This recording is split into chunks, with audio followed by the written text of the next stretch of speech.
Maşallah. Bunlar ustadlardır. Hər adam ustad ola bilmir, Abbasqulu müəllim. Bunlar ustaddırlar. Cəmal ustaddır, əməkdar artistdir. Nizam müəllim dünya yasin gəzir. Səhnəmizin almazı. Cəmal. Əməkdar artist, Almaz müəllim. Yəni İsrafil qardaş, can. Hacı, deməli, İsrafil qardaşımızdan ilk diskimiz çıxmışdı. İkimizin musiqilərini yapıldı. Yadındadır İsrafil. Çok güzel.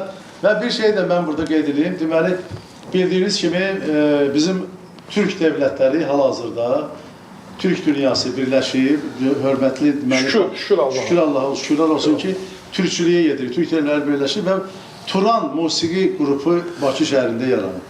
Onu da mənə həvalə ediblər, bədii rəhbərliyi. İnşallah yaxşı nailiyyətlərimiz var. Ünvan düzdür.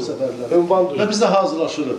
Burada Turan marşı, mütləq, Turanın üstündə türkçülüyü ilə bütün işlərimiz gedəcək və bizim bu qardaşlarımız ki var, hamısı orada dəvətli olacaq, Allah qoysun. Böyük bir proyekt var. Deməli, bu yaxında da böyük bir konferans keçirir. Dörə yox, Sarayın Bakı şəhəri. Böyük Türk Devlətlərinin konferansı, hörmətli prezidentimiz sərəncamı ilə.